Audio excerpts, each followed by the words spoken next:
My mom always tells me, Michon, you're such a picky eater, because I'll only eat peanut butter and jelly for lunch at school. But Mom doesn't know picky. She's never met Calvin, this kid at my lunch table. He's not only a picky eater, he's also really particular about where he puts the food on his lunch tray. He can't stand it if one piece of food touches another. If it does, look out. Calvin will go completely bonkers and start screaming. But that's not the worst of it for Calvin. Mikel and Elijah, these two guys in my grade, are always trying to bump into Calvin's lunch tray to get the food to slide together. They think it's so funny to see him freak out. Calvin tells them to stop, but they don't. They just laugh even more. I don't think it's funny at all. I think it's mean. Other kids in the cafeteria see what's happening, but no one does anything. Some of the other kids laugh at Calvin, too.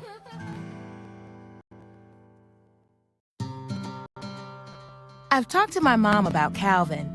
She told me the way he acts might seem strange to the other kids because his brain works a little differently.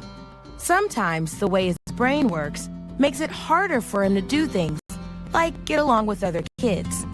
But the way his brain works also makes him really good at other things, like math. In the cafeteria today, something bad happens. We all get our lunches and sit down to eat. I see Mikel and Elijah sitting nearby with their legs sticking out, waiting to trip Calvin when he walks by with his full lunch tray. I want to warn Calvin, but it's too late. Food is flying everywhere. Mikel and Elijah laugh when Calvin falls. Then, before I know it, Calvin jumps up with his arms swinging. Miss Carla, the lunchroom supervisor, comes running over. All she saw was Calvin looking like he was trying to hit Mikel and Elijah. Miss Carla didn't see what they did to Calvin. Calvin can't even say anything to explain. He just doesn't have the words.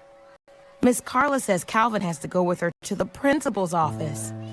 I can see by the look on Calvin's face that he feels frustrated and angry. I feel frustrated and angry too. I'm trying to figure out what to do to help Calvin, because I know it's not his fault. I saw Mikel and Elijah trip him on purpose. They're the ones bullying Calvin.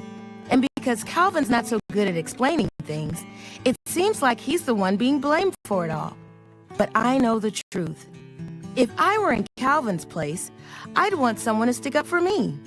Calvin doesn't really have any friends, so who's gonna do that? I think it'll have to be me. I need to tell Mr. Conrad, my principal, what I saw. Mr. Conrad, I say in a strong, respectful voice, I need to tell you that I saw what happened to Calvin at lunch today. I also tell him how Mikel and Elijah bully Calvin all the time, not just today. Guess what?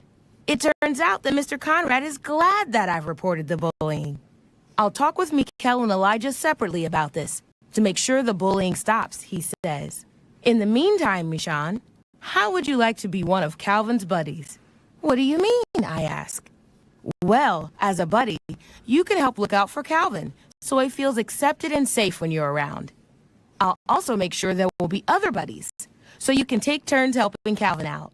I tell Mr. Conrad that I like his idea. I feel proud that I stood up for Calvin and reported the bullying. I'm also proud that Mr. Conrad picked me to be one of Calvin's buddies. You're probably wondering what happened to Mikel and Elijah. Well, they don't bully Calvin anymore. They weren't even allowed back in the cafeteria for a week. They had to eat their lunches in the office. And then, just yesterday, Calvin showed me a note Mikel and Elijah wrote him. It was an apology. And you know what else? It turns out that I've become friends with not just Calvin, but Calvin's other buddies too. It's great to have friends who look out for one another. And I owe it all to Calvin.